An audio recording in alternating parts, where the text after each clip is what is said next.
Já diz o ditado, não há nada tão ruim que não possa piorar. A gente, depois de ter uma... Até hoje, dói na gente, fere nas pessoas de bem. As eleições, sabíamos a catástrofe, fomos avisados a catástrofe que viria com o desgoverno Lula. E em 11 meses, menos de um ano, a destruição é total. Eu vejo no meu meio as pessoas que me rodeiam, nas redes sociais, a esquerda hoje se acha detentora da lei da justiça, de querer perseguir e prender opositores políticos só por ser opositor político. Simplesmente isso. Nós sempre condenamos, batemos nas ideias da esquerda, mas nunca, apesar de eles flertarem com o crime, nunca desejamos a prisão, a detenção de um esquerdista simplesmente por ele ser esquerda. Só por suas atitudes, suas ações, né, suas ideias patológicas que a gente sempre bateu na esquerda. Hoje eu vou trazer aqui para vocês um vídeo importantíssimo do excelentíssimo jornalista Paulo Figueiredo Filho, do qual ele faz a denúncia sobre os meandros, os detalhes que levaram à indicação do ministro da Justiça Flávio Dino a ser indicado a ministro do Supremo. É surreal, ele vai contar detalhes, né? Mas sem mais delongas, eu vou pôr aqui para vocês, é um vídeo extenso, mas um vídeo importantíssimo de Paulo Figueiredo Filho sobre os detalhes que levaram Flávio Dino a ser indicado a ministro do STF e a alegria e os principais causadores dessa indicação. Assistam comigo. Vocês têm que olhar, ver essa imagem que está circulando. Vou botar aqui no Twitter. Vou ver se eu consigo botar ela maior aqui na tela. Tá bom assim. Vamos. Só para vocês verem. Acho que aqui vai dar para ver melhor. Isso é do tal do IDP, que era o instituto lá do Gilmar Mendes. E aí você olha em 2011, nessa data, com a presença do senhor excelentíssimo presidente, vice-presidente da República, Michel Temer, iniciam-se as atividades de graduação da Escola de Direito de Brasília. Imagina uma escola de direito com esta turma. Gilmar Mendes é o fundador e o Paulo Gustavo Gonet Branco, esse que estão sendo indicado para a PGR. O diretor da escola é quem? É o Flávio Dino. O diretor da escola é o Flávio Dino. Ninguém menos do que o Flávio Dino. Então você tem... Não, antes. Aí você abre a próxima notícia. Nome indicado por Lula para a PGR com bênção do STF é ex-sócio de Gilmar Mendes. Olha lá, ex-sócio de Gilmar no IDP, esse que a gente viu agora. Gonet vendeu a sua parte no negócio ao filho do Gilmar Mendes por 12 milhões de reais. Segundo informações divulgadas pelo jornalista Lauro Jardim em sua coluna no jornal o Globo, houve uma movimentação significativa envolvendo Paulo Gonet, ex-sócio de Gilmar Mendes, no renomado Instituto Brasileiro de Ensino, Desenvolvimento e Pesquisa. Paulo Gonet, que ajudou a fundar o IDP junto com Gilmar Mendes, desfez a sua sociedade na instituição educacional em agosto de 2017, vendendo a sua parte para Francisco Mendes, filho de Gilmar, em uma negociação que gerou em torno de 12 milhões. O desdobramento financeiro se destaca pelo empréstimo concedido pelo Bradesco ao IDP, no mesmo dia da venda das cotas, no total de 26 milhões. De acordo com a reportagem do jornalista Felipe Coutinho, datada de outubro de 2017, o empréstimo chamou a atenção pelas condições vantajosas, com taxas de juros significativamente inferiores às médias de mercado daquele momento, indicando uma taxa pela metade do usualmente aplicado pelo banco. Essa é a notícia. Aí você começa a olhar e conectar com o assunto anterior, porque vocês entendem, quando a gente fala de establishment, é exatamente disso que a gente está falando? É exatamente disso. São as pessoas que detêm o poder e decidem o rumo das coisas. Entre eles é uma patotinha. E aí todo mundo sai feliz. Essa é a turma que o Gilmar Mendes convida para os eventos na Europa. Aquele evento, lembra aquele evento onde o governador Tarcísio foi? Chamar eles lá de grandes juristas, guardiões da Constituição. Na semana que esses caras estavam tornando o padrinho político dele inelegível, na semana que o establishment estava fazendo a Gilmar Palusa, estava tornando o Bolsonaro inelegível. Num evento com um bando de advogado lobista, com os escritórios dos parentes dos ministros. Eu sei quem vocês são, vocês sabem quem eu sou, eu sei quem vocês são. Tá tudo... Vocês não têm noção da podridão. Eu tenho alguns amigos conhecidos que foram lá. É tudo escancarado. É a feira do lobby do establishment. E é contra isso aí, esse establishment, é contra isso que a direita, que se chama de direita, na sua forma nacional, populista atual, é contra isso que a gente briga. É Lula. Olha o evento, olha o Michel Temer indo no evento do Gilmar, com o Paulo Gonet, com o Dino, aí Lula, PT, Alexandre de Moraes, Fernando Henrique, Dória, Barroso, Bradesco, Fiesp, Rede Globo, Estadão, Rodrigo Pacheco, Folha, Faria Lima. É tudo a mesma bosta. Um chupa o outro.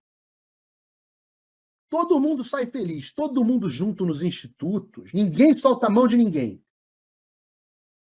E se você está fora da panelinha, se você tiver um mínimo de dignidade, se você não quiser andar com essa gente, o que acontece com você? É o inferno, é o ostracismo. Boa parte das estratégias da esquerda são cenoura e chicote, ou cenoura e cacetete, né? O carrot and o stick. Então, se você tá ali dentro, porra, você tá ali, cara, pô, amigão, seus processos não andam, pô, tá tudo, chega no STF, tá tudo resolvido, vou te indicar aqui a advogada, ela é sobrinha do ministro tal, pô, olha aqui, a filhada, isso aqui é esposa, e aí teu processo resolve, pô, consegue tudo, um milagre, não seja da patota, você não é nem recebido. E se for contra a patota, se for contra a turma, seja contra a turma, para ver o que acontece. Bom, eu digo para vocês o que acontece: é passaporte cancelado, é conta bancária bloqueada, é não ter acesso ao processo. É contra isso, é contra vocês que a gente protesta. Não é discurso do ódio, embora essa patotinha, isso seja odioso. Tem divergências entre essa turminha? Tem divergência entre o Gilmar e o Flávio Dino? Pode ter um pouquinho, uma diferença, porque esses caras não têm convicções. O Gilmar Mendes é um cara brilhante. O Gilmar Mendes é brilhante. Ele é um dos caras mais preparados que a gente tem lá no STF. Só que ele não tem convicções. Todas as críticas que o Gilmar Mendes fazia à Lava Jato eram corretas. Só que hoje ele é o algoz, o garantista, é o anti-garantia hoje, é o algoz, é o punitivista, de bolsonarista, aspas. Então eles não têm convicções, eles falam aquilo que beneficia eles. Por isso você fala do Alexandre num lado, e depois, hoje ele fala totalmente diferente, o Gilmar escreve um troço no livro, e depois escreve um troço, executa algo totalmente diferente. Entendeu? Então, o que eles têm entre eles? Eles têm disputas. Disputas de espaço, porque os recursos, eles são finitos. Então, às vezes, para dar um, você desagrada outro. Eu vou contar uma história para vocês aqui. Não tinha programado falar disso, mas vou contar para vocês. Quando eu fui assessor de político, um dos lugares que eu trabalhei foi na Secretaria de Estado do Governo do Rio, e de esporte. E a gente tinha a Suderj. E a Suderj tinha, para cada jogo no Maracanã, mais de 2.000 ingressos de cortesia. E tinha um cara lá, que era muito próximo do secretário, na época, Eduardo Paz. Esse cara, ele tinha um poder enorme, porque ele decidia quem que ia ganhar tribuna, quem que ia ganhar cadeira, quem que ia ganhar não sei o quê. E um dia eu falei assim, pô, mas isso aqui é uma beleza, né? Porque você consegue fazer média com um monte de gente. E aí eles me falaram assim, não, isso aqui é uma desgraça. Porque Os pedidos que chegam aqui são de 20 tribunas, 20, e eu não tenho. Eu não consigo atender todo mundo. Então, toda semana eu deixo alguém insatisfeito. E, por exemplo, né, com todo o poder, com tudo que tem para distribuir, você só tem uma vaga no STF.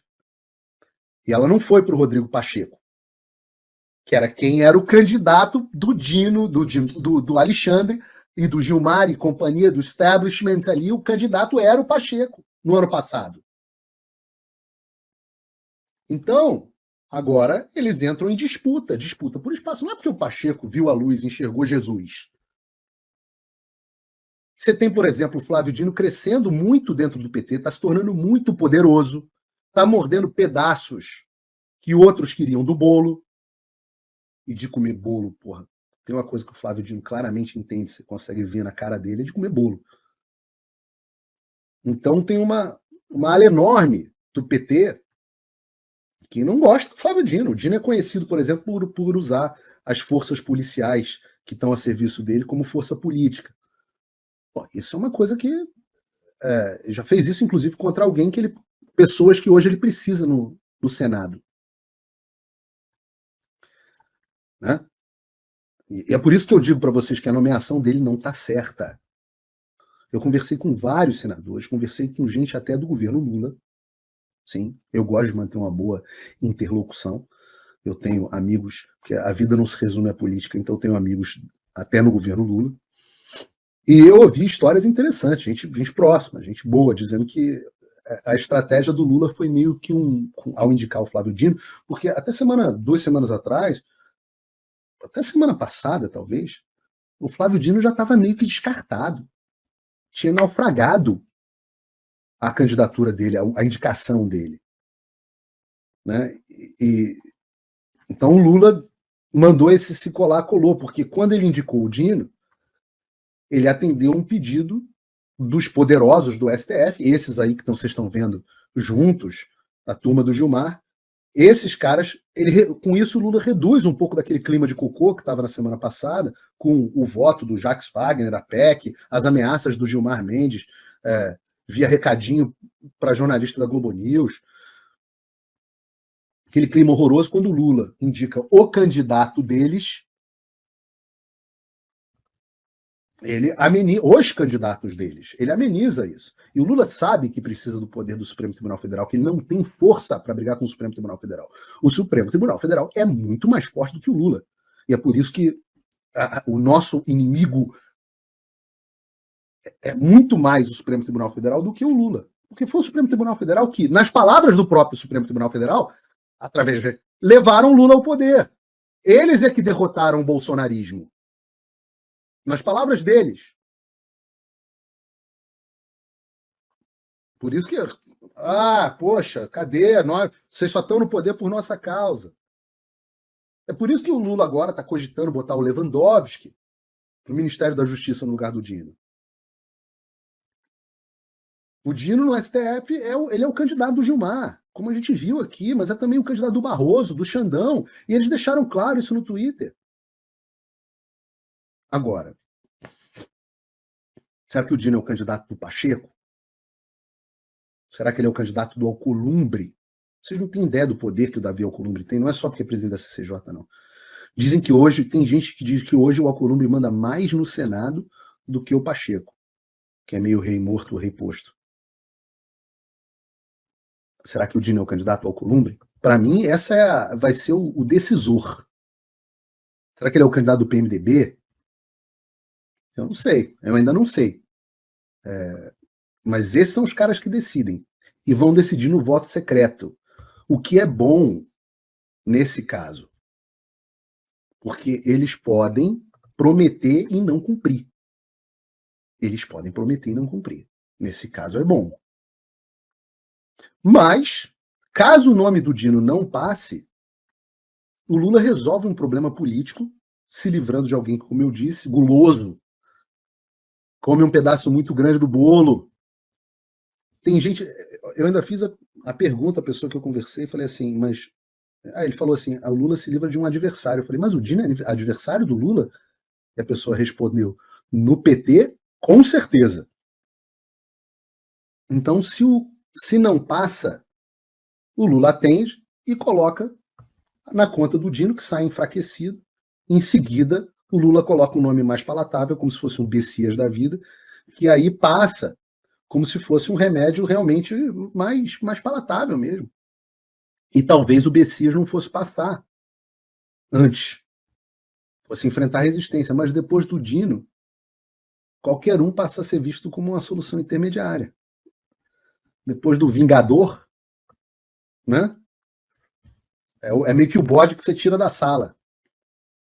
Porque se o Dino passar, é sinal que qualquer um passa. O nome do Dino é o nome que nós temos mais chance de derrubar. Não pelo notável saber jurídico, que obviamente ele tem para os padrões brasileiros, ele foi juiz, foi presidente da AJUF, eu acho, e tal. Isso ele tem. Eu acho que bater nisso é perda de tempo, só enfraquece. Você é tão forte quanto o seu argumento mais fraco. O que ele não tem é a tal da conduta ilibada que o artigo 101 da Constituição estabelece como condição necessária. Ilibado, né? Ilibado, como diz o Capitão Nascimento, do latim, né? Ilibatus. Ilibatus é aquilo que não foi tocado. Então, pra você ter uma conduta ilibada, nada tem que ter tocado a sua reputação. Ela tem que ser cristalina, acima de qualquer suspeita. E aí, meu amigo, nenhum comunista convicto, como ele diz, tem reputação ilibada. Sujeito que defende a ideologia que matou mais gente na história da humanidade. Nazista pode ter reputação ilibada? Não, nazista não pode ter reputação ilibada. Nem comunista menos ainda. Né? Um sujeito não pode ter uma reputação ilibada e ter acusação de superfaturamento de respirador no meio da pandemia que vitimou milhões de brasileiros. Nego morrendo de falta de ar e o cara superfaturando, não entregando o respirador. A suspeita que tem sobre ele. O sujeito não pode ter a reputação ilibada e ter fama de usar a polícia, seja a PM quanto a Gestapo, para perseguir opositores políticos. O sujeito, para ter reputação ilibada, ele não pode ter sumido com os vídeos do evento que o próprio classifica como uma tentativa de golpe. Onde ele é suspeito. O suspeito não pode ter a conduta ilibada e ser suspeito de ter deixado o 8 de janeiro acontecer de propósito. Ora, o lado Dino tem um indiciamento pedido pelo excelente relatório paralelo que a oposição fez na CPI do 8 de janeiro. O indiciamento dele é pedido lá por atos ilegais e omissões. Isso não é conduta ilibada. Sujeito para ter reputação ilibada não pode desrespeitar o Congresso, faltando quando é convocado. Sujeito para ter reputação ilibada não pode entrar passeando no complexo da Maré dominado pelo tráfico de drogas no Rio de Janeiro.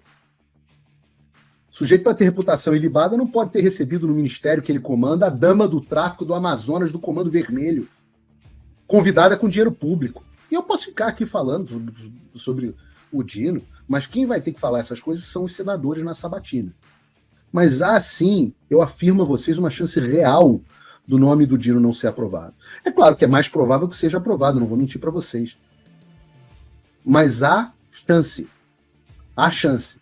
Depende bastante de vocês e do tamanho da revolta que vocês vão expressar nas próximas semanas. Tá aí, gente.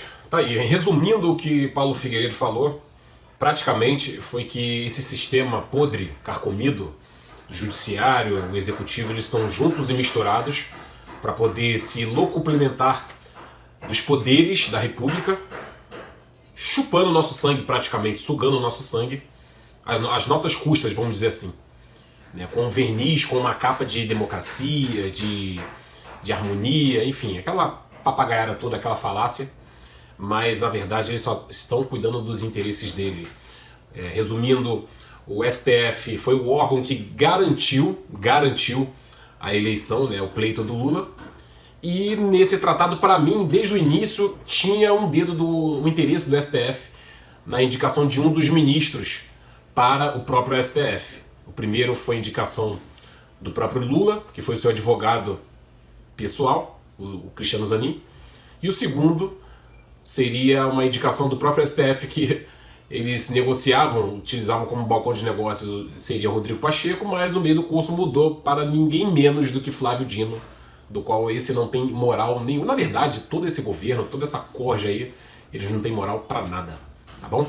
Deixa no comentário aí o que você achou dos relatos de Paulo Figueiredo Filho. Agradeço a você que esteve até aqui e até o próximo vídeo, gente.